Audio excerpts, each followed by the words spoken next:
Hi friends, welcome to our channel. Present మనం modern Indian history test సిరీస్లోని 17th వీడియోలో ఉన్నాం. ఓకే, దీనికి ప్రీవియస్గా చేసిన 16 వీడియోస్ మన ఛానల్ యొక్క ప్లేలిస్ట్లో ఉన్నాయి. సో మీరు ఆ వీడియోస్ అన్నీ కనుక 1 by 1గా వాచ్ చేస్తే మొదటి నుండి మీకు ఈ సబ్జెక్ట్ పైన మంచి అవగాహన రావడంతో పాటు ఎగ్జామ్లో ఎలాంటి క్వశ్చన్స్ అడుగుతారు అనే దానిపైన కూడా మీకు ఒక నాలెడ్జ్ వస్తుంది.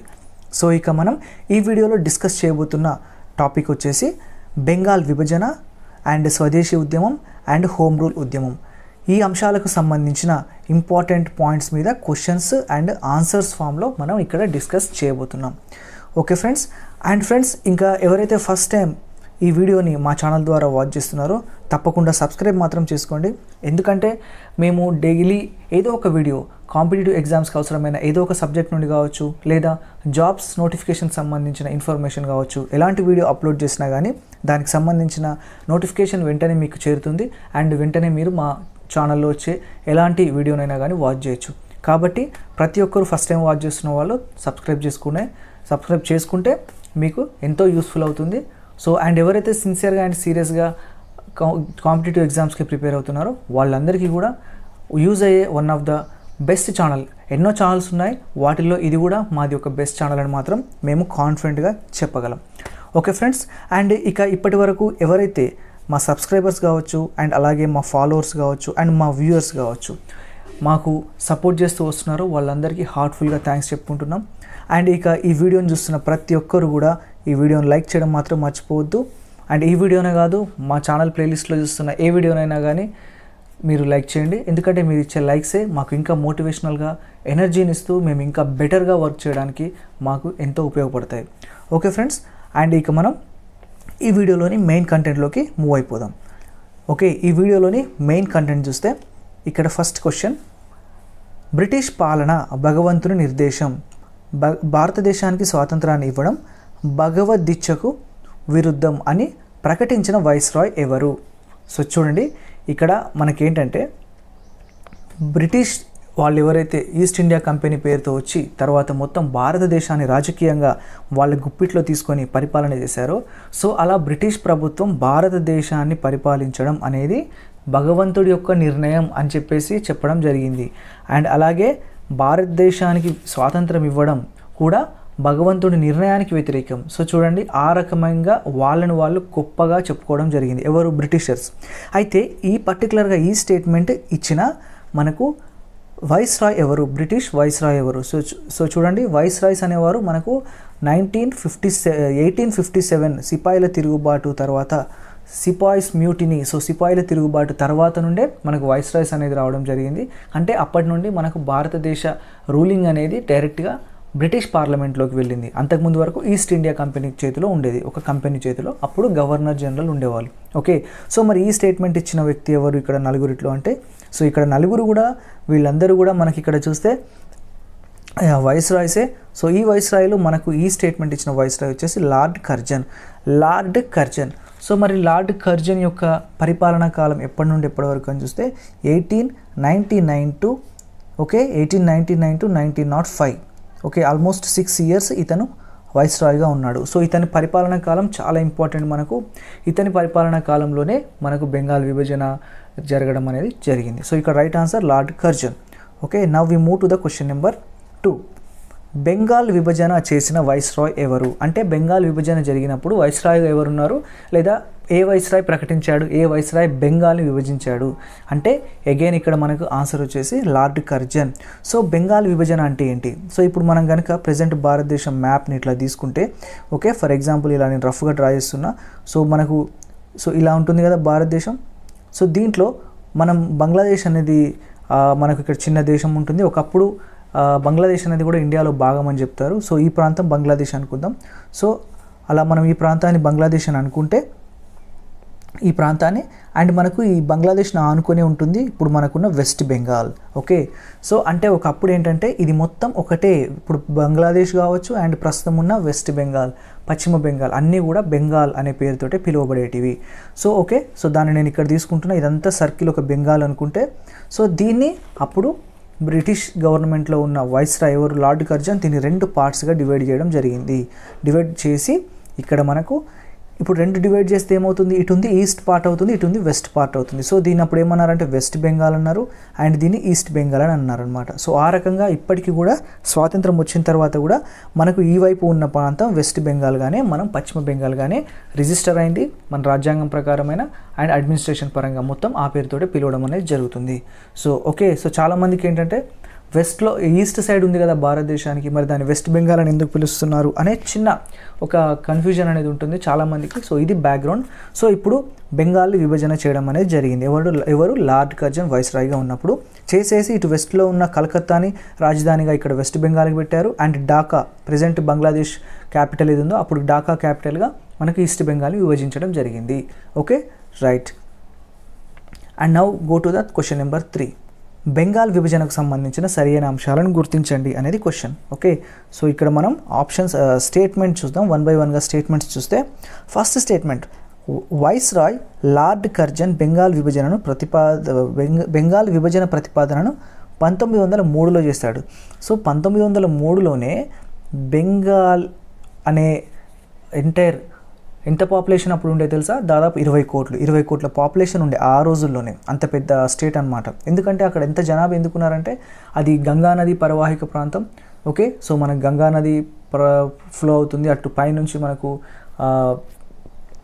బ్రహ్మపుత్ర నది కూడా వస్తుంది కదా. సో అంటే నీళ్ళు ఎక్కువగా ఉంటాయి కాబట్టి జనాలు కూడా కొన్ని వేల సంవత్సరాల నుంచి హిస్టారికల్గా సెటిల్మెంట్ అనేది ఎక్కువ అవ్వడం జరిగింది. ఓకే, అందుకే అప్పుడే 20 కోట్లు, ఏది 1903 ఆ టైంలోనే దాదాపు 20 కోట్ల జనాభా రెండు కలిపి, west Bengal east Bengal nothing but Bengal మొత్తం కలిపి. సో దీన్ని విడగొట్టాలి అని వీళ్ళు ఒక ప్రపోజల్ని ఎప్పుడు తెచ్చారంటే 1903లోనే తీసుకురావడం జరిగింది. ఎవరు, లార్డ్ కర్జన్.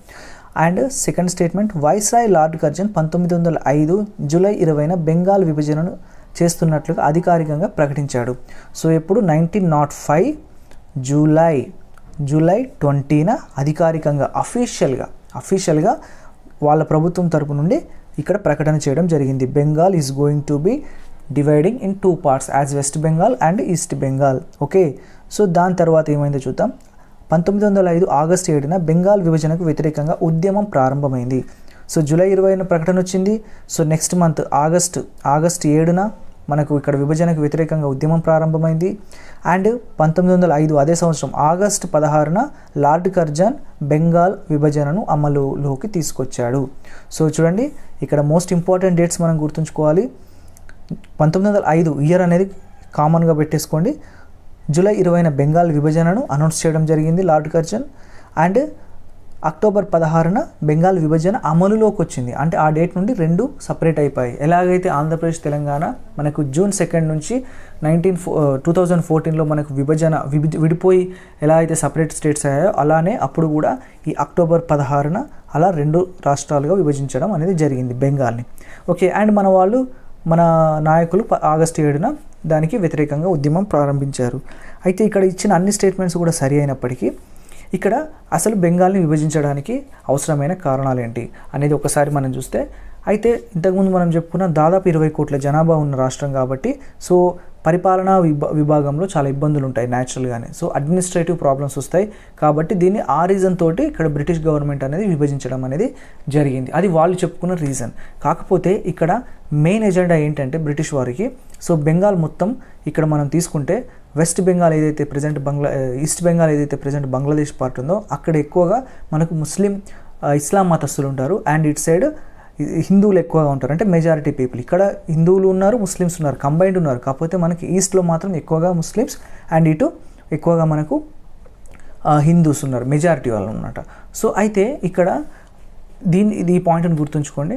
అండ్ మనకు అప్పటికే 1903, 1904 అంటే మనం చూస్తే ఐఎన్సి ఇండియన్ నేషనల్ కాంగ్రెస్ కావచ్చు అండ్ అలాగే వివిధ రాజకీయ నాయకులు బాలగంగాధర్ తిలక్ లాంటి వాళ్ళు, అతివాదులు కావచ్చు, వీళ్ళందరూ కూడా ఉధృతంగా పోరాటం అనేది చేస్తున్న సమయంలో సో ఎలాగైనా కానీ ఒక బెంగాల్ అనే ఒక ప్రాంతం ఏదైతే చాలా హైలీ ఎడ్యుకేటెడ్ పీపుల్ అక్కడ నుండే వస్తున్నారనమాట. జాతీయ నాయకుల్లో మనకి ఎక్కువ మంది బెంగాల్ ప్రాంతం నుండే కనిపిస్తారు. సో ఎందుకంటే బ్రిటిషర్స్ అప్పటి వరకు అక్కడ కలకత్తానే క్యాపిటల్గా పరిపాలన చేశారు కాబట్టి ప్రజెంట్ కోల్కతా అంటున్నాగా. సో కలకత్తానే వాళ్ళ క్యాపిటల్ కాబట్టి అక్కడే ఎడ్యుకేషన్ అనేది ఎక్కువగా పెరగడం, ఇంగ్లీష్ ఎడ్యుకేషన్ని చాలామంది చదువుకోవడం, వాళ్ళు బ్రిటిషర్స్కి ఎగెయిన్స్ట్గా ఫైట్ చేయడం, ఇలాంటివి అంటే వాళ్ళు అవన్నీ చేస్తున్నారు కాబట్టి ఎలాగైనా ఆ ప్రాంతాన్ని మీద ఒక రాజకీయంగా దాన్ని విడగొడితే సో అప్పుడు పబ్లిక్లో ఐకమత్యం అనేది మిస్ అయిపోతుంది అనే ఒక ఆలోచనతోటి వీళ్ళు చేయడం జరిగింది.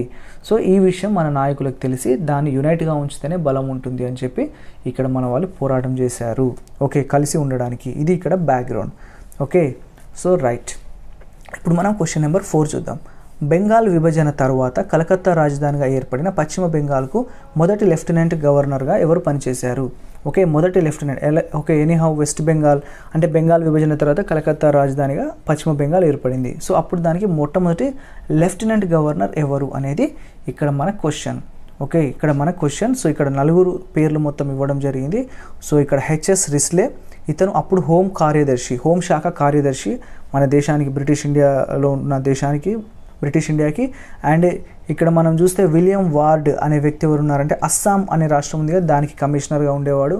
అండ్ ఇక్కడ మనకు రైట్ ఆన్సర్ వచ్చేసి సర్ పుల్లర్ అనే వ్యక్తి మనకు కలకత్తా కేంద్రంగా ఏర్పడిన వెస్ట్ బెంగాల్ ఏదైతే ఉందో దానికి మొదటి లెఫ్టినెంట్ గవర్నర్ అనమాట. Okay, right. అండ్ ఈ క్రింది అంశాలలో సరైన వాటిని గుర్తించండి అని 5th క్వశ్చన్లో అడగడం జరిగింది. ఇక్కడ 2 స్టేట్మెంట్స్ ఉన్నాయి. సో ఇక్కడ 1 by 1గా చూద్దాం. ఫస్ట్ వన్, కృష్ణకుమార్ మిత్ర స్థాపించిన సంజీవని పత్రిక 1905 జూలై 6న బెంగాల్ విభజన వార్తను మొదటిసారిగా ప్రకటించింది. సో చూడండి ఇక్కడ మనకు చూస్తే ఒకసారి జూలై 20న మనకు ఇక్కడ బెంగాల్ విభజన అనేది 1905 మనకు జూలై 20న మనకు ఇక్కడ అనౌన్స్ చేయడం అనేది జరిగింది లార్డ్ కర్జన్ అఫీషియల్గా. కానీ దానికంటే ముందే బెంగాల్ విభజన కాబోతుంది అనేది ప్రెస్కి లీక్ అయిపోయి సో కృష్ణకుమార్ మిత్ర స్థాపించిన సంజీవని పత్రిక జూలై 6ననే బెంగాల్ విభజన కాబోతుంది అని మొదటిసారిగా పత్రిక ద్వారా అతను వార్తను చెప్పడం జరిగింది. ఓకే, అంటే అప్పటి వరకే వార్త అనేది అందరికీ అన్అఫీషియల్గా తెలిసిపోయింది. కానీ అఫీషియల్గా మాత్రం మనకు 20వ తారీఖు జూలై 20న లార్డ్ కర్జన్ అనౌన్స్ చేయడం జరిగింది. అండ్ సెకండ్ స్టేట్మెంట్ ఏంటి? శశికుమార్ ఘోష్ సంపాదకత్వం వహించిన అమృత్ బజార్ పత్రిక బెంగాల్ విభజనను అధికారికంగా ప్రకటించింది. అధికారికంగా అంటే ఆఫ్టర్ జూలై 20. ఓకే, అఫీషియల్గా స్టేట్మెంట్ వచ్చిన తర్వాత. సో ఇక్కడ మన క్వశ్చన్స్ ఎగ్జామ్లో ఎలా అడగడానికి అవకాశం ఉంది అంటే ఇంతే. సో అధికారికంగా ప్రకటించిన మొదటి పత్రిక ఏది అని అంటే అమృత్ బజార్ అని మనం ఇక్కడ గుర్తుంచుకోవాలి. అధికారికంగా కాకముందే అంటే జూలై 6న ముందే, అధికార ప్రకటన కంటే ముందే ఇక్కడ బెంగాల్ విభజనకు సంబంధించిన వార్తను ఏ పత్రిక రాసింది అంటే సంజీవని, కృష్ణకుమార్ మిత్ర స్థాపించిన సంజీవని. సో ఈ 2 మోస్ట్ ఇంపార్టెంట్. అండ్ బెంగాల్ విభజన స్వదేశీ ఉద్యమం అండ్ ఇవి చాలా ఇంపార్టెంట్ అండి మనకు ఓవరాల్గా మోడర్న్ ఇండియన్ హిస్టరీలో. సో మీకు చాలా ఇంపార్టెంట్ పాయింట్స్. అండ్ అలాగే ఎగ్జామ్ పాయింట్ ఆఫ్ వ్యూలో ప్రీవియస్గా చాలా క్వశ్చన్స్ దీని నుండి ప్రతి ఎగ్జామ్లో కూడా అడుగుతారు. సో అక్కడ మనకు వీటిపైన చాలా ఇంపార్టెంట్, అన్ని క్లియర్గా అర్థం చేసుకోవాలి. సో ఇక్కడ ఇవ్వబడిన 2 స్టేట్మెంట్స్ కూడా సరి అయినవి. Okay, right. ఇప్పుడు మనం క్వశ్చన్ నెంబర్ 6లో చూద్దాం. ఏ పత్రికలో మొదటిసారిగా బహిష్కరణ లేదా బాయ్కాట్ అనే పదం వాడబడింది? చూడండి, మొత్తం భారతదేశ ఉద్యమ చరిత్రలో ఒక పత్రికలో మొదటిసారిగా బహిష్కరణ లేదా బాయ్కాట్ అనే పదం వాడబడింది. అంటే వీళ్ళు ఏ సందర్భంలో ఇక్కడ బాయ్కాట్ అనేది వాడడం జరిగింది? సో అదే అనమాట. సో ఎలా అయితే బెంగాల్ విభజన చేయడం జరిగిందో సో మేము దాన్ని బహిష్కరిస్తున్నాం, మేము దాన్ని ఒప్పుకోవట్లేదు అలాంటిది అనమాట. సో అక్కడ రైట్ ఆన్సర్ ఏది అంటే సంజీవని పత్రిక. ఇంతకుముందే మనం సంజీవని పత్రిక గురించి రాసుకున్నాం. వీళ్ళు మొదటిసారిగా బెంగాల్ విభజన గురించి చెప్పడం జరిగింది వార్తలో. అండ్ అలాగే ఇక్కడ మనకు సంజీవని పత్రికకి సంబంధించి ఇంకొక ఇంపార్టెంట్ పాయింట్ ఏంటంటే మొదటిసారిగా భారతదేశ ఉద్యమ చరిత్రలో బహిష్కరణ లేదా బాయ్కాట్ అనే పదాన్ని వాడిన పత్రిక కూడా ఇదే. Okay, right. క్వశ్చన్ నెంబర్ 7, ఈ క్రింది అంశాలలో సరైన వాటిని గుర్తించండి. సో అగైన్ 2 స్టేట్మెంట్స్ ఉన్నాయి ఇక్కడ. సో 1905లో వారణాసి ఐఎన్సి సమావేశంలో బెంగాల్ విభజనను ఖండించడానికి మరియు స్వదేశీ ఉద్యమాన్ని ప్రారంభించడానికి వందే మాతరంను నినాదంగా స్వీకరించడానికి తీర్మానం జరిగింది. సో 1905లో వారణాసిలో ఐఎన్సి సమావేశం జరిగింది. ఇండియన్ నేషనల్ కాంగ్రెస్ వారణాసి 1905లో సో మనకు సమావేశాలు జరిగాయి. సో ఎవ్రీ ఇయర్ జరుగుతూ వస్తుంటాయి కదా, అలాగనే. సో అప్పుడు ఏంటంటే బెంగాల్ విభజన అప్పుడే జరిగింది కదా, జూలై 20న అఫీషియల్గా. సో అంటే విభజన అనౌన్స్ చేయడం జరిగింది కదా. సో దానికి వ్యతిరేకంగా ఆ సమావేశంలో వీళ్ళు ఏం చేశారంటే సో బెంగాల్ విభజనను ఖండించడానికి మరియు స్వదేశీ ఉద్యమాన్ని ప్రారంభించడానికి వందే మాతరం అనే నినాదాన్ని వీళ్ళు తీసుకోవడం జరిగింది. సో వందే మాతర తీర్మానం అనేది, వందే మాతరం స్లోగన్ అనేది ఎప్పటి నుండి మనకు ప్రాచుర్యంలోకి వచ్చింది అంటే బెంగాల్ విభజన జరిగిన మూమెంట్ బెంగాల్ విభజన జరిగిన తర్వాత నుండి. ఓకే, సో అది అప్పుడు దీన్ని వందే మాతరాన్ని స్లోగన్గా వాడాలి అని నిర్ణయం ఎక్కడ తీసుకున్నారంటే 1905లో జరిగిన ఐఎన్సి సమావేశంలో తీర్మానం చేయడం అనేది జరిగింది. ఓకే, సో ఇక్కడ వందే మాతరంకి నినాదానికి అండ్ బెంగాల్ విభజనకు చాలా ఇక్కడ మనకు చాలా దగ్గర రిలేషన్ ఉంది. సో ఆ తర్వాత వందే మాతరం అనే స్లోగన్ మనకు మొత్తం స్వాతంత్రం వచ్చే వరకు కూడా సో ఇప్పటికీ కూడా చాలా పాపులర్ స్లోగన్ అది. ఓకే రైట్, అలా గుర్తుంచుకోవాలి. అండ్ సెకండ్ స్టేట్మెంట్ చూస్తే బెంగాల్ విభజన అమల్లోకి వచ్చిన 1905 అక్టోబర్ 16ను కాంగ్రెస్ సంతాప దినంగా లేదా బ్లాక్ డేగా ప్రకటించింది. ఓకే, సో మనకు అక్టోబర్ 16 ఏమైంది, అమల్లోకి వచ్చేసింది బెంగాల్ విభజన అనేది. దాన్ని బ్లాక్ డేగా వీళ్ళు ప్రకటించారనమాట, సంతాప దినంగా. అంటే వాళ్ళకు ఇష్టం దాన్ని ఒప్పుకోకపోవడానికి వాళ్ళు ఎక్స్ప్రెస్ చేసిన ఒక వే అనమాట, ఒక పద్ధతి, ఒక ఎక్స్ప్రెసింగ్ వే. ఓకే, సో ఎనీహౌ ఇక్కడ ఇచ్చిన 2 స్టేట్మెంట్స్ ఏ ఉన్నాయి, రెండు కూడా బెంగాల్ విభజనకు సంబంధించినవి సరి అయినవి. Okay, so now we move to the question number 8. Bengal విభజన జరిగినప్పుడు భారత రాజ్య కార్యదర్శి ఎవరు? బెంగాల్ విభజన జరిగినప్పుడు భారత రాజ్య కార్యదర్శి. సో ఇంతకుముందు మనం చెప్పుకున్నాం ఇక్కడ. సో లార్డ్ కర్జన్ అంటే తెలుసు, అప్పుడు ఆయన వైస్రాయ్ ఉండే. హెచ్ఎస్ రిస్లే అంటేనేమో హోంశాఖ కార్యదర్శి ఉండే. ఓకే, అండ్ ఇక్కడ మనకు రైట్ ఆన్సర్ వచ్చేసి చూస్తే ఇక్కడ నలుగురిట్లో కూడా జాన్ బోడ్రిక్ అనే అతను ఇక్కడ మనకు రైట్ ఆన్సర్. జాన్ బోడ్రిక్ అనే అతను ఇక్కడ అప్పుడు భారత రాజ్య కార్యదర్శి. సో మనకి ఎప్పుడైతే 1857 తర్వాత భారతదేశ ప్రభుత్వ పాలన డైరెక్ట్గా బ్రిటిష్ పార్లమెంట్ చేతిలోకి వెళ్ళిందో అప్పుడు 2 కొత్త పదవులు వచ్చాయి. అంటే బెంగాల్ అప్పటి వరకు గవర్నర్ జనరల్గా ఉన్న స్థానంలో వైస్రాయ్ని తీసుకురావడం జరిగింది. అండ్ అలాగే కార్యదర్శిని, ఎలాగైతే ఇప్పుడు మనకి సెక్రటరీ ఉన్నారో, చీఫ్ సెక్రటరీస్ ఉన్నారో స్టేట్కి, అలాగే డిపార్ట్మెంట్ వైజ్గా హోమ్ సెక్రటరీ ఇలా ఎవరైతే ఉంటారో అలాగనే అప్పుడు మొత్తానికి రాజ్య కార్యదర్శి అంటే సెక్రటరీ అనమాట. ఓకే, సో ఆ సెక్రటరీని ఇక్కడ అపాయింట్ చేయడం అనేది జరిగింది. సో ఆ టైంలో పర్టికులర్గా బెంగాల్ విభజన జరిగినప్పుడు సెక్రటరీ ఎవరంటే John Brodrick. Okay right, now we move to the question number 9. భారత జాతీయ ఉద్యమ చరిత్రలో నూతన శకానికి నాంది పలికిన తొలి ప్రజా ఉద్యమం ఏది? భారత జాతీయ ఉద్యమ చరిత్రలో నూతన శకానికి నాంది పలికిన తొలి ప్రజా ఉద్యమం ఏది అంటే ఇక్కడ మనం చూడండి 4 ఆప్షన్స్ ఇవ్వడం జరిగింది. దీంట్లో మనం 4 భారతదేశ స్వాతంత్ర ఉద్యమం సమయంలో జరిగిన 4 మూమెంట్స్ గురించి ఇక్కడ చూసాం. వందే మాతర ఉద్యమం ఉంది, శాసన ఉల్లంఘన, క్విట్ ఇండియా, సహాయ నిరాకరణ. సో ఈ అన్నింటిలో కూడా మనకు క్వశ్చన్ ఏమడుగుతున్నారు, నూతన శకానికి ఉద్యమ సమయంలో నూతన శకానికి నాంది పలికిన తొలి ప్రజా ఉద్యమం మొదటి ప్రజా ఉద్యమం ఏది అంటే వందే మాతరం లేదా స్వదేశీ ఉద్యమం. వందే మాతర ఉద్యమం అన్న స్వదేశీ ఉద్యమం అన్న ఒకటే. సో వందే మాతర లేదా స్వదేశీ ఉద్యమం అనేది ఇక్కడ మనకు ఫస్ట్ స్టెప్ అనమాట. జాతీయ ఉద్యమం ఇంకొక ఉధృత స్థాయికి వెళ్ళడానికి చాలా ఉపయోగపడిన ఉద్యమం. Okay, and next question number 10 చూద్దాం. బెంగాల్ విభజన సందర్భంగా వచ్చిన ఉద్యమానికి వందే మాతర ఉద్యమం అని నామకరణం చేసిన వ్యక్తి ఎవరు? సో బెంగాల్ విభజన సందర్భంగా మనకు వచ్చింది ఏది, ఒక ఉద్యమం వచ్చింది. సో దాన్ని వందే మాతర ఉద్యమంగా 1905 వారణాసిలో జరిగిన ఐఎన్సిలో వందే మాతరాన్ని నినాదంగా తీసుకోవాలని నిర్ణయించడం జరిగింది. మరి దానికి ఆ పేరుని సూచించింది ఎవరు, ఆ పేరుని పెట్టిన వ్యక్తి ఎవరు అనేది ఇక్కడ మనకు క్వశ్చన్. సో ఆ పేరు పెట్టిన వ్యక్తి ఎవరు అని అంటే అశ్విని కుమార్ దత్తా. సో అశ్విని కుమార్ దత్తా అనే ఇతను కూడా చాలా పాపులర్ లీడర్. ఇతను బెంగాల్కి సంబంధించిన వ్యక్తే. సో ఇతను ఎంత పాపులర్ అని అంటే ఓవరాల్గా వందే మాతరం ఉద్యమం మొత్తం ఎక్కడైతే ఆ టైంలో జరిగిందో దాంట్లో ఇతను ఏ ప్రాంతంలో అయితే మనకు మెయిన్గా అక్కడ ఉన్నాడో, ఏ ప్రాంతం అంటే బారిసాల్. ఓకే, బారిసాల్ అనే ఒక ప్రాంతం ఉంటుంది. ఆ ప్రాంతంలో ఇతను చాలా ఉధృతంగా ఈ మూమెంట్ అనేది నడపడం జరిగింది బారిసాల్లో. ఓకే, సో ఇతను ఒక one of the greatest leader ఆ టైంలో అశ్విని కుమార్ దత్తా. బారిసాల్ అనే ప్రాంతానికి సంబంధించిన వ్యక్తి. సో ఈ బారిసాల్లో అశ్విని కుమార్ దత్తా ఉధృతంగా ఈ ఉద్యమాన్ని ఇంకొక లెవెల్కి తీసుకెళ్ళాడు అనమాట. Okay right, and question number 11 చూస్తే స్వదేశీ ఉద్యమం ఆర్ వందే మాతర ఉద్యమానికి సంబంధించిన సరైన అంశాలను గుర్తించండి అనేది క్వశ్చన్. ఓకే, సో 1 by 1గా స్టేట్మెంట్స్ చూస్తే బెంగాల్ విభజన స్వదేశీ ఉద్యమం ఆవిర్భవించడానికి ప్రధాన మరియు తక్షణ కారణమైనది. ఓకే, బెంగాల్ విభజన అనే దాంతో మనకు స్వదేశీ ఉద్యమం అంటే మన దేశాన్ని మనమే పరిపాలించుకోవాలి అనేది ఎప్పటి నుంచో నినాదం ఉన్నప్పటికీ ఆర్య సమాజ్ కావచ్చు, బాలగంగాధర్ తిలక్ లాంటి వాళ్ళు కావచ్చు, లాలా లజపతి రాయ్ లాంటి వాళ్ళు, అండ్ హనీ బీసెంట్ లాంటి వాళ్ళు హోమ్ రూల్ లేదా స్వరాజ్యం స్వపరిపాలన ఇలాంటి కాన్సెప్ట్స్ ఎప్పటి నుంచో వాళ్ళు అంటున్నప్పటికీ ఎప్పుడైతే బెంగాల్ విభజన అనేది జరిగిందో అప్పుడు ఇన్స్టెంట్గా స్వదేశీ ఉద్యమం అనేది ఇంకా పీక్స్కి వెళ్ళింది అనమాట. అంటే దానికి మించిన స్వదేశీ ఉద్యమానికి మించిన ఇంకొక సొల్యూషన్ వద్దు, మాకు అదే కావాలి అని ఇంకా ఎక్కువగా ఉద్యమం పెరగడానికి ఒక మంచి తక్షణ కారణమైంది, instant reason.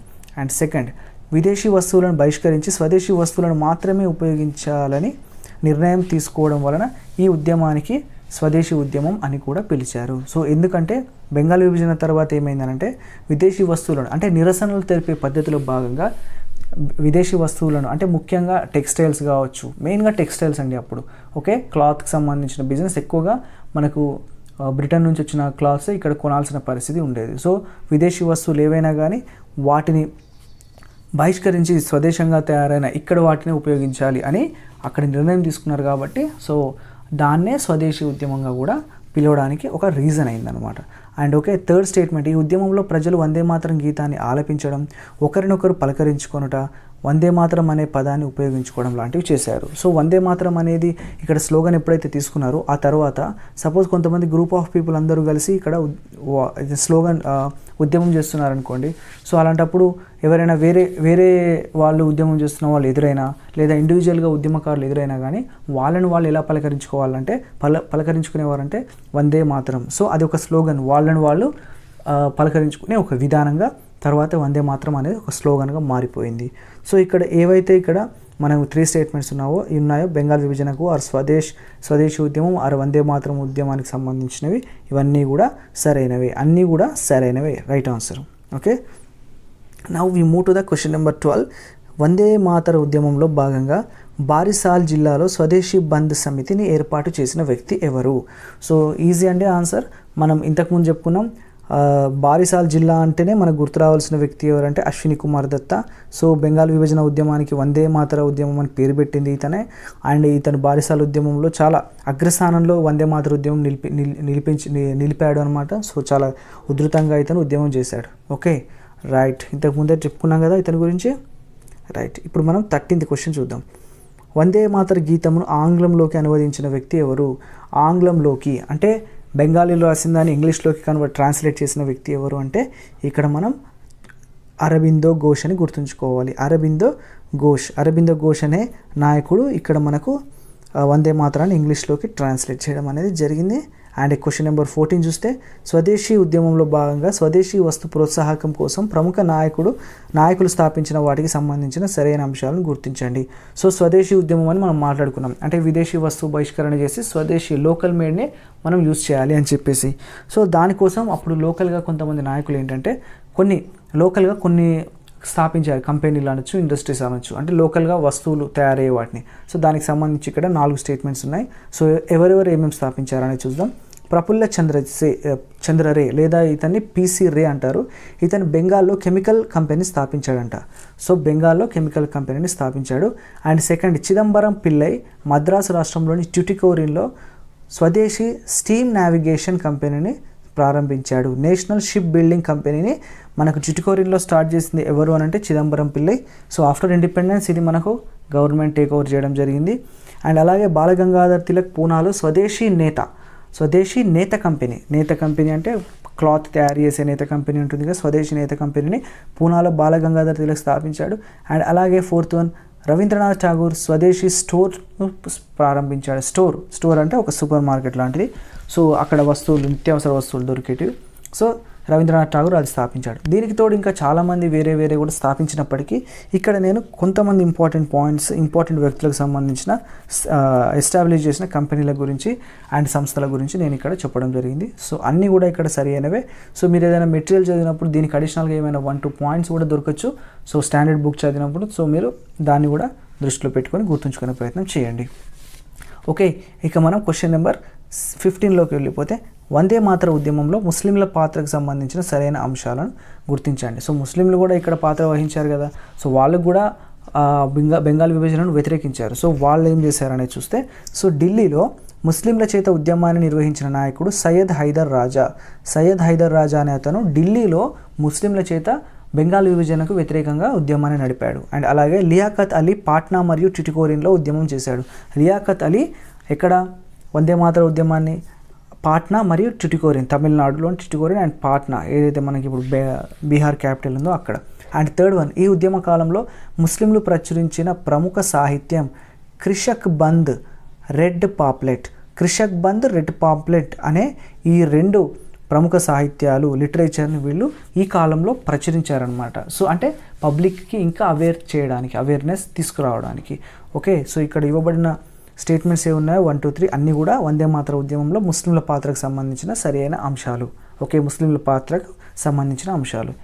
And now we move to the question number 16. 16లో చూస్తే ఇక్కడ స్వదేశీ ఉద్యమ కారణంగా బ్రిటిష్ వారి చేత నిషేధించబడిన పత్రికలు ఏంటి? సో స్వదేశీ ఉద్యమం స్టార్ట్ అయింది బెంగాల్ విభజన సందర్భంగా. సో ఈ ఉద్యమాన్ని పబ్లిక్లోకి తీసుకెళ్లాలంటే అప్పుడు ఉన్న మీడియం ఏంటి? పత్రికలు. సో పత్రికల్లో వాళ్ళు చెప్పాలనుకుని చెప్తే సో అది పబ్లిక్కి, చదువుకున్న వాళ్ళ దగ్గరికి వెళ్తే చదువుకున్న వాళ్ళు అంటే వేరే ప్రాంతాల్లో ఉన్న వాళ్ళు పత్రికల ద్వారా ఏం జరుగుతుందో తెలుసుకొని సో వాళ్ళు ఎవరైతే చదువు రాని వ్యక్తులు ఉంటారో వాళ్ళందరినీ సభల ద్వారా వాళ్ళు దాన్ని స్ప్రెడ్ చేసేవాళ్ళు అనమాట. వాళ్ళ మోటివ్ ఏంటనేది అక్కడ చెప్పేవాళ్ళు. సో ఇదంతా అరికట్టాలంటే బ్రిటిష్ గవర్నమెంట్ ఈ ఉద్యమాన్ని కంట్రోల్ చేయాలి అండ్ మొత్తానికి డైల్యూట్ చేయాలి అంటే వాళ్ళు ఏం చేయాలి? పత్రికల్ని అప్పుడు వాళ్ళు కంట్రోల్ చేయాలి లేదా బ్యాన్ చేయాలి అనేది వాళ్ళు నిర్ణయించుకున్నారు. అందులో భాగంగా వందే మాతరం, సంధ్య, యుగాంతర్ అనే ఈ మూడు ఏవైతే పత్రికలు ఉన్నాయో ఈ 3ని కూడా వాళ్ళు ఆ మధ్యలో నిషేధించడం జరిగింది. వందే మాతరం అనేది అండ్ సంధ్య, యుగాంతర్ ఈ 3 పత్రికలను. Okay, right. And 17th question, స్వదేశీ ఉద్యమంలో స్వదేశీ ఉద్యమంలో భాగంగా 1907లో లాలా లజపతి రాయ్తో పాటు దేశ బహిష్కరణకు గురి అయిన మరొక అతివాద నాయకుడు ఎవరు? సో వందే మాతర ఉద్యమం స్టార్ట్ అయింది, పీక్స్గా రన్ అవుతుంది. సో ఏంటి ఉద్యమం అంటే బెంగాల్ విభజనను రద్దు చేయాలి అనేది ఇక్కడ మెయిన్ ఎజెండా అనమాట. అండ్ అలాగే స్వదేశీ ఉద్యమం, సో స్వదేశంగా ఇక్కడ మన పరిపాలన మనకే రావాలి అనేది, అండ్ అలాగే ఇక్కడ మన వస్తువులు మాత్రమే మనం వాడుకోవాలి, విదేశీ వస్తువులను బహిష్కరించాలి. సో ఈ రకంగా జరుగుతున్న కాలంలో అప్పుడు కొంతమంది పైన దేశ బహిష్కరణ విధించడం జరిగింది, ముఖ్యంగా అతివాద నాయకుల పైన. దాంట్లో ఇక్కడ మనం ఏంటంటే ఆల్రెడీ లాలా లజపతి రాయ్ పైన బహిష్కరణ చేసినప్పుడు అతనితో పాటు మరొక అతివాద నాయకుడి మీద కూడా ఇక్కడ చేయడం జరిగింది, ఇద్దరికి ఒకేసారి. సో అతను ఎవరు? ఇంకొక పర్సన్ అంటే ఇక్కడ Sardar Ajit Singh.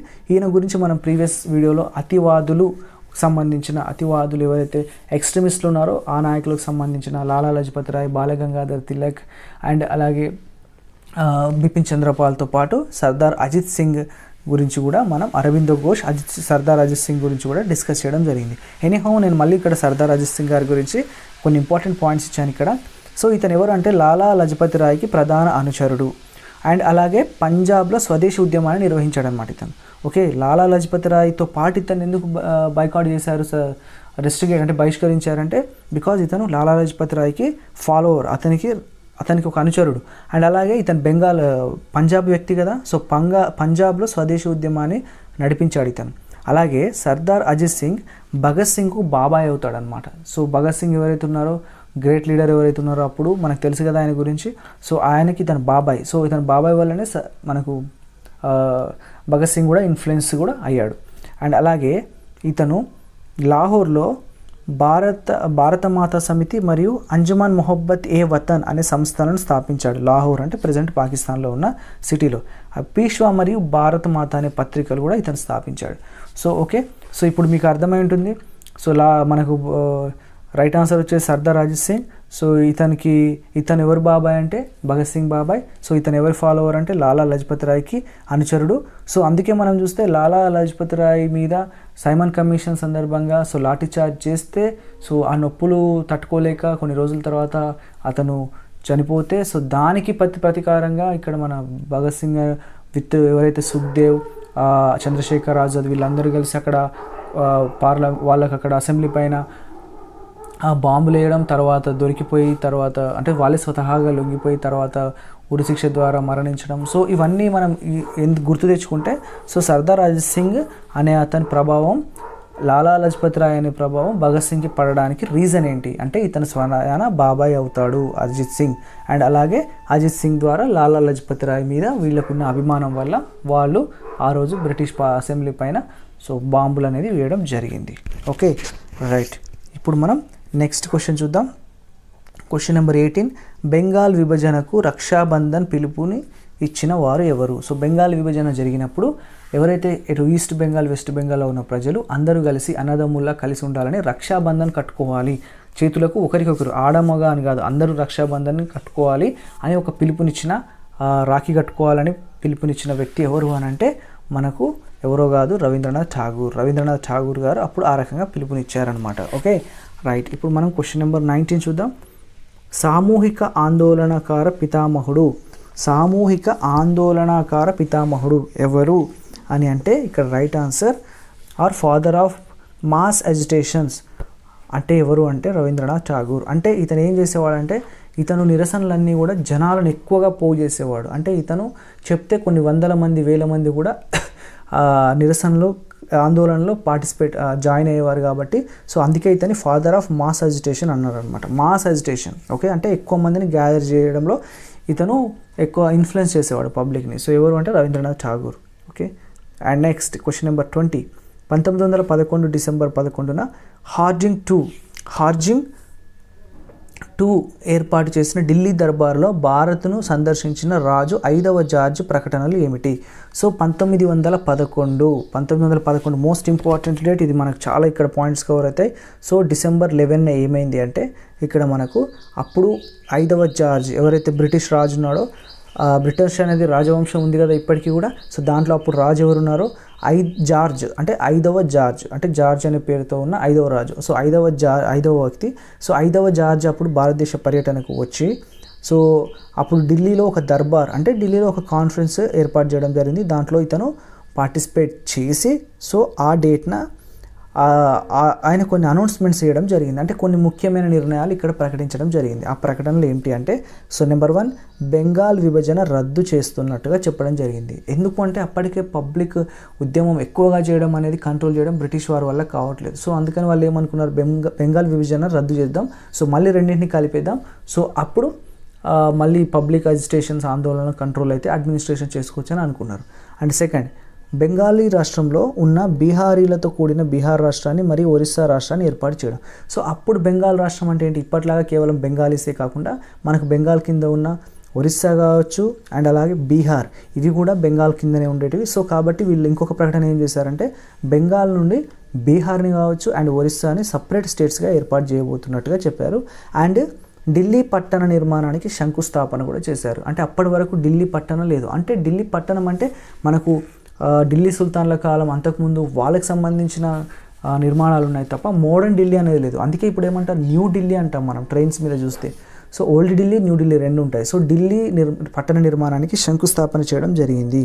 And 4th one British India రాజధానిని కలకత్తా నుండి ఢిల్లీకి మార్చారు. సో ఢిల్లీ శంకుస్థాపన ఎందుకు చేశారు పట్టణ నిర్మాణానికి? సో కలకత్తాలో ఉన్న క్యాపిటల్ సిటీని అప్పటి వరకు క్యాపిటల్ సిటీగా ఉన్నదాన్ని ఢిల్లీకి షిఫ్ట్ చేయడం. సో ఇవన్నీ కూడా ఇక్కడ 5వ జార్జ్ 1911 డిసెంబర్ 11న అనౌన్స్ చేసిన ముఖ్యమైన ప్రకటనలు. సో ఇవి మోస్ట్ ఇంపార్టెంట్, ఇన్ని పాయింట్స్ కవర్ అవుతాయి మనకు. సో మనకి ఇంతకుముందు బెంగాల్ విభజన రద్దయిన డేట్ అని అడిగి ఉండొచ్చు, బ్రిటిష్ ఇండియా రాజధానిని కలకత్తా నుండి ఢిల్లీకి మార్చిన సంవత్సరం అని అడిగి ఉండొచ్చు. ఇలాంటి డిఫరెంట్ క్వశ్చన్స్ కూడా అడిగిన సందర్భాలు ఉన్నాయి. ఓకే అండ్ బెంగాల్ నుంచి బీహార్ అండ్ ఒరిస్సా రాష్ట్రాన్ని సపరేట్గా ఏర్పాటు చేసిన తేదీ ఏది అంటే కూడా ఇలాంటి డిఫరెంట్ క్వశ్చన్స్ కూడా ఈ డేట్ బేస్ అయ్యి అడిగిన సందర్భాలు ఉన్నాయి ప్రీవియస్గా. సో మోస్ట్ ఇంపార్టెంట్ గుర్తుంచుకోవాలి. And all the above statements are correct. Okay now question number 21 ఏముంది మనకంటే రాజధానిని కలకత్తా నుండి ఢిల్లీకి మార్చిన సందర్భంగా జరిగిన సందర్భాలలో ఏ రోజున వైస్రాయ్ లార్డ్ హార్డింజ్పై హత్యాయత్నం కుట్ర జరిగింది? హార్డిక్ ఆర్ హార్డింజ్. సో ఇట్లా డిఫరెంట్గా కూడా ఉంటుంది కొన్ని బుక్స్లో, డోంట్ కన్ఫ్యూజ్. లార్డ్ హార్డింజ్పై హత్యా ప్రయత్నం జరిగింది. ఏంటి, కలకత్తా నుండి ఢిల్లీకి క్యాపిటల్ మార్చుతున్నప్పుడు అది కొంతమందికి నచ్చలేదు. సో క్యాపిటల్ మార్చబోతున్న అది కొంతమందికి నచ్చినప్పటికీ మార్చిన దానికి కూడా బ్రిటిష్ గవర్నమెంట్ ఏం చేస్తుంది అంటే ఎవరైనా కానీ గవర్నమెంట్ వాళ్ళు ఏం చేసినా కానీ సో దాని వాళ్ళు ఒక గొప్పదానిగా పబ్లిసిటీ చేసుకుంటారు కదా. సో అలానే ఢిల్లీకి క్యాపిటల్గా మార్చింది ఏదైతే ఉందో ఆ సందర్భాన్ని సంబరాలుగా ఒక సెలబ్రేషన్స్ చేసుకుంటున్నారు. అంటే అప్పుడు లార్డ్ హార్జింగ్ని అంటే ఊరేగింపుగా ఐ థింక్ నాకు తెలిసినంత వరకు ఒక ఏనుగు పైన అతన్ని కూర్చోబెట్టి ఊరేగింపుగా తీసుకెళ్తున్నారు. సో తీసుకెళ్తున్నప్పుడు ఏంటంటే అతని పైన హత్యా ప్రయత్నం జరిగింది. ఇప్పుడు ఆ హత్య ప్రయత్నం ఏ రోజున జరిగింది అనేది మన క్వశ్చన్. సో అది ఏ రోజే కాదు, 1912 డిసెంబర్ 23న జరిగింది. సో దీన్నే ఢిల్లీ లాహోర్ కుట్రా అని కూడా అంటారు. దీన్నే ఢిల్లీ లాహోర్ కుట్రా అని కూడా అంటారు. ఓకే, సో ఢిల్లీ లాహోర్ కుట్రా అన్న ఇదే. అండ్ మనకు డైరెక్ట్గా హార్జింగ్పై జరిగిన హత్యాయత్నం కుట్రా అన్న ఇదే. కానీ హార్జింగ్ చనిపోలేదు, హత్యాయత్నం జరిగింది అంతే. సో ఇప్పుడు మనం నెక్స్ట్ క్వశ్చన్లో ఏం చేయబోతున్నాం అంటే ఎవరు ఆ హత్యా ప్రయత్నం చేసిందని చూద్దాం. ఢిల్లీ లాహోర్ కుట్రతో సంబంధం ఉన్నవారు ఎవరు? ఓకే, సో ఉన్నవారు ఎవరు అనేది చూస్తే మనకి ఇక్కడ 4 పేర్లు ఉన్నాయి. సర్దార్ అజిత్ సింగ్, సచీంద్రనాథ్ సన్యాల్, రాజ్ బిహారీ బోస్, లాలా లజపతి రాయ్. ఈ నలుగురిలో మనం ఇందాక సర్దార్ అజిత్ సింగ్ అండ్ లాలా లజపతి రాయ్ వీళ్ళిద్దరికీ కలిసి దేశ బహిష్కరణ జరిగింది. అండ్ ఇంకొకటి మర్చిపోయాను నేను చెప్పడం, సర్దార్ అజిత్ సింగ్ గురించి ఏంటంటే, సో అతను 1907-8 ప్రాంతంలో దేశ బహిష్కరణకు గురై మళ్ళీ మన భారతదేశానికి కరెక్ట్గా 1947 మనకి ఎప్పుడైతే ఇండిపెండెన్స్ వచ్చిందో ఆగస్ట్ 15న అదే రోజున భారతదేశానికి రావడం జరిగింది. సో అంటే ఎలాగో భారతదేశానికి స్వాతంత్రం వస్తుంది కదా అని 1947 ఆగస్ట్ 15 రోజున వచ్చి అదే రోజు చనిపోవడం కూడా జరిగింది. సో అది మనం సర్దార్ అజిత్ సింగ్ గురించి ఒక పాయింట్ చెప్పడం మర్చిపోయా. సో ఇక్కడ మనం చూస్తే ఇక్కడ ఇవ్వబడిన వాళ్ళలో సచీంద్రనాథ్ సన్యాల్ అండ్ రాజ్ బిహారీ బోస్ వీళ్ళిద్దరు కూడా లాహోర్ కుట్రతో సంబంధం కలిగి ఉన్న వ్యక్తులు. ఓకే, ఎవరు? సచీంద్రనాథ్ సన్యాల్ అండ్ రాజ్ బిహారీ బోస్ లార్డ్ హార్జింగ్ పైన హత్యా ప్రయత్నం చేసిన వ్యక్తులు. ఓకే, దాంతో సంబంధం ఉన్న వ్యక్తులు. సో రైట్ ఆన్సర్ వచ్చేసి మనకు B. Okay, right. And question number 23 చూస్తే మనకు హోమ్ రూల్ ఉద్యమానికి సంబంధించిన క్వశ్చన్స్ అండి. ఇప్పుడు మనం రాబోతున్న 3-4 క్వశ్చన్లు. సో మనకు హోమ్ రూల్ ఉద్యమం అనేది ఇక్కడ భారతదేశంలో ఇద్దరి చేత మనకు ఇక్కడ రన్ చేయడం అనేది జరిగింది అండ్ స్థాపించడం జరిగింది. వాళ్ళు ఎవరు ఇద్దరు అని అంటే, ఒకటి మనకు బాలగంగాధర్ తిలక్ అయితే మనకి ఇంకొకళ్ళు అనీ బీసెంట్. సో వీళ్ళిద్దరు కూడా ఇక్కడ హోమ్ రూల్ ఉద్యమం అంటే ఏదో కాదు, స్వదేశీ ఉద్యమం. సో ఇంగ్లీష్లో దాని హోమ్ రూల్ అంటారు, తెలుగులో స్వదేశీ ఉద్యమం అంటారు. ఓకే, హోమ్ రూల్ ఆర్ స్వదేశీ రెండు కూడా ఒకటే. సో దీన్ని బాలగంగాధర్ తిలక్ స్థాపించారు అండ్ అనీ బీసెంట్ కూడా ఇద్దరు స్థాపించారు. సో వేరువేరుగా స్థాపించి తర్వాత కలిసి పనిచేశారు. ఓకే, సో అది ఇక్కడ మనం గుర్తుంచుకోవాలి. సో ఆ ఏ టైంలో వాళ్ళు స్థాపించారు అండ్ దానికి సంబంధించిన ఇంపార్టెంట్ ఇష్యూస్ పాయింట్స్ ఇక్కడ. సో ఫస్ట్ వన్ చూస్తే పూణే కేంద్రంగా 1916 ఏప్రిల్ 28న పూణే కేంద్రంగా 1916 ఏప్రిల్ 28న సో ఇక్కడ మనకు హోమ్ రూల్ ఉద్యమం అనేది బాలగంగాధర్ గారి చేత స్థాపించడం జరిగింది. ఎప్పుడు? ఏప్రిల్ 28, 1916. సో ఇక్కడ మనం చూస్తే 1908 నుండి 1914 వరకు బర్మాలోని మాండలే జైల్లో బాలగంగాధర్ తిలక్ గారు ఇక్కడ శిక్ష అనుభవించడం జరిగింది 6 years. ఆ తర్వాత మళ్ళీ రిటర్న్ వచ్చేసి 1916లోనే మనకు ఇక్కడ మళ్ళీ అప్పటి వరకు విడిపోయిన మితవాదులు అతివాదులు మళ్ళీ కలవడం జరిగింది. సో అతను జైలు నుంచి వచ్చాక కూడా మళ్ళీ యాక్టివ్గా ఉద్యమంలో పార్టిసిపేట్ చేశాడు. సో అందులో భాగంగానే పూణే కేంద్రంగా హోమ్ రూల్ లీగ్ని 1916 ఏప్రిల్ 28న స్థాపించాడు. అండ్ దీని మొదటి సమావేశం బెల్గాంలో జరిగింది. అండ్ ఈ ఉద్యమాన్ని విస్తృతం చేసిన పత్రికలు, సో ఇతని పత్రికలు కూడా మనం ప్రీవియస్గా చెప్పుకున్నాం. ఆ పత్రికలు ఏమంటే కేసరి అండ్ మరాఠా. కేసరి అనేది ఇంగ్లీష్ అండ్ మరాఠా అనేది మనకు కేసరి అనేది ఇంగ్లీష్, కేసరి అనేది మనకు ఇక్కడ మరాఠీ భాషలో ఉంటే మరాఠా అనేది ఇంగ్లీష్ లాంగ్వేజ్లో ఉన్న పత్రికలు. ఈ రెండు కూడా ఇతను స్టార్ట్ చేసిన హోమ్ రూల్ లీగ్ ఉద్యమాన్ని ఎక్కువగా విస్తృత ప్రచారం చేశాయి. ఓకే, సో ఇక్కడ ఇవ్వబడిన 3 స్టేట్మెంట్స్ కూడా సరి అయినవే. ఓకే, ఇది మనకు బాలగంగాధర్ తిలక్ స్థాపించిన హోమ్ రూల్ లీగ్కి సంబంధించిన ముఖ్యమైన అంశాలు. ఇప్పుడు మనం నెక్స్ట్ క్వశ్చన్లో అనీ బీసెంట్ స్థాపించిన హోమ్ రూల్ లీగ్కి సంబంధించిన సరైన అంశాలను చూద్దాం. ఓకే, సో ఈమె ఎప్పుడు స్టార్ట్ చేసింది అంటే 1916లో, అదే సంవత్సరం సెప్టెంబర్ 3న. సో మనకి ఇంతకుముందు ఏప్రిల్ 28న మనకు తిలక్ గారు స్టార్ట్ చేస్తే ఈమె వచ్చేసి మనకు సెప్టెంబర్ 3న స్థాపించడం జరిగింది. ఎక్కడ ఈమె కేంద్రంగా అంటే అడయార్. సో బాలగంగాధర్ తిలక్ గారు వచ్చేసి పూణే కేంద్రంగా చేస్తే ఈమె అడయార్ అంటే ఇక్కడ మద్రాస్ ప్రాంతంలో ఉంటుంది, మద్రాస్ లోకల్. దీనికి సంబంధించిన మొదటి సమావేశం మద్రాస్లో జరిగింది. సో అడయార్ కూడా మద్రాస్కి దగ్గరలోనే ఉన్న ప్రాంతం, local of Madras city. And Madras సిటీలో మొదటి సమావేశం జరిగింది.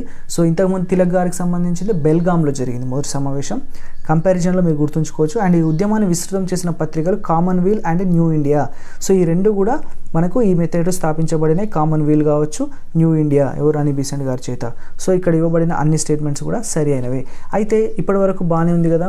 సో మనకు చూస్తే 1917 ఆ ప్రాంతంలో మనకు అని బీసెంట్ ఇక్కడ మనకు ఏమైంది, ఈమె ఐఎన్సీకి అధ్యక్షురాలుగా కూడా పనిచేసింది ఒకసారి. సో భారతదేశానికి మొట్టమొదటిసారిగా అని బీసెంట్ గారు ఒక మహిళా అధ్యక్షురాలుగా ఐఎన్సీకి ఇండియన్ నేషనల్ కాంగ్రెస్కి మహిళా అధ్యక్షురాలుగా పనిచేసిన మొదటి వ్యక్తి అని బీసెంట్ 1917. అండ్ చూస్తే ఇక్కడ మనకు 1916 సంవత్సరంలో అతివాదులు మితవాదులు కలిసి మళ్ళీ పనిచేయడం జరిగింది. దానివల్ల మళ్ళీ ఐఎన్సీలో బలం పెరిగింది. సో మరి వాళ్ళు అలా ఎందుకు కలిశారు, వాళ్ళు కలవడంలో ముఖ్య పాత్ర పోషించిన వ్యక్తులు ఎవరంటే వీళ్ళిద్దరు. ఎవరు, తిలక్ కావచ్చు. తిలక్ మళ్ళీ వచ్చి అప్పుడు ఏం చేశారంటే జైలు నుండి వచ్చిన తర్వాత అతను మళ్ళీ ఐఎన్సీలో జాయిన్ అవ్వడం అనేది జరిగింది.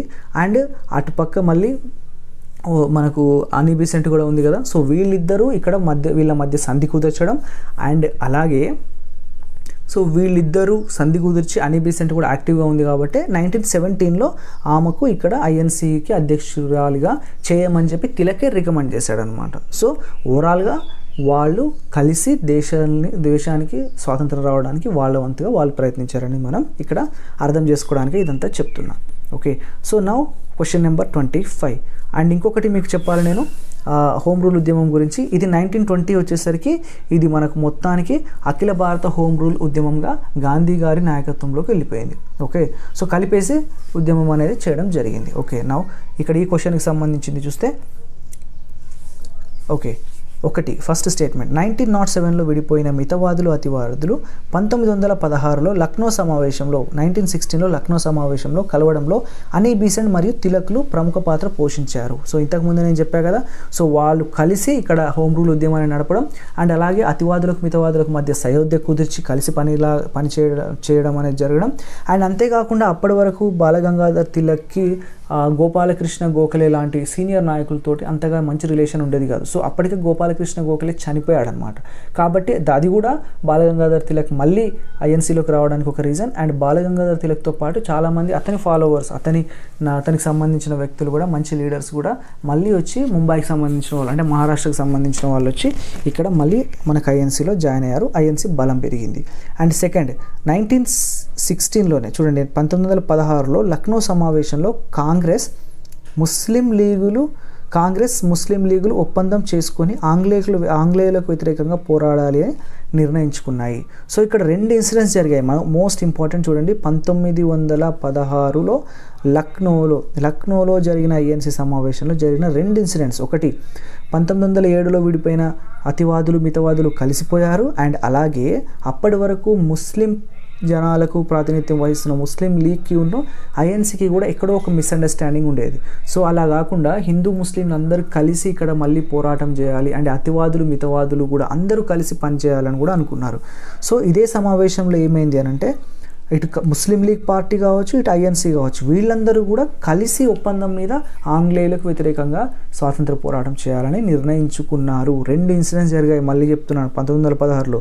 ఒకటి అతివాదులు మితవాదులు కలవడమే కాకుండా కాంగ్రెస్ అండ్ ముస్లిం లీగ్ పార్టీలు రెండు కలిసి కూడా ఇక్కడ బ్రిటిష్ వారికి వ్యతిరేకంగా పోరాటం చేయాలని నిర్ణయించుకున్నాయి. Okay, right. ఇది ఇక్కడ రెండు స్టేట్మెంట్స్ చాలా ఇంపార్టెంట్, రెండు కూడా చాలా ముఖ్యమైనవి మనకు 1916 లక్నో సమావేశానికి సంబంధించినవి. Okay, right. ఇక్కడ మనం క్వశ్చన్ నెంబర్ 26లో చూద్దాం. 26 చూస్తే 1916 లక్నో ఒప్పందాన్ని కుదిర్చినందుకు అంబాసిడర్ ఆఫ్ హిందూ ముస్లిం ఐక్యతకు రాయబారి అని పేరు గల వ్యక్తి ఎవరు? సో ఇంతకుముందు మనం చెప్పుకున్నాం లక్నో సమావేశం అని చెప్పుకుంటున్నాం కదా. మరి లక్నో సమావేశానికి అధ్యక్షత వహించింది ఎవరు? అది కూడా తెలుసుకోవాలి కదా. అతను ఎవరో కాదు, మజుందార్. ఓకే, ఏసీ మజుందార్ ఈయన ఇక్కడ లక్నో సమావేశానికి అధ్యక్షత వహించారు. సో ఇంతకుముందు మనం చెప్పుకున్నాం కదా, హిందువులు ముస్లింలు కలిసి పోరాటం చేయాలి అనుకున్నారు. దానికోసం కాంగ్రెస్కి అండ్ ముస్లిం లీగ్కి మధ్యలో ఒప్పందం కూడా జరిగింది. సో అలాంటప్పుడు ముస్లిం లీగ్ తరఫున నాయకుడు ఎవరు అంటే మనకు మహమ్మద్ అలీ జిన్నా ఉండేవాడు.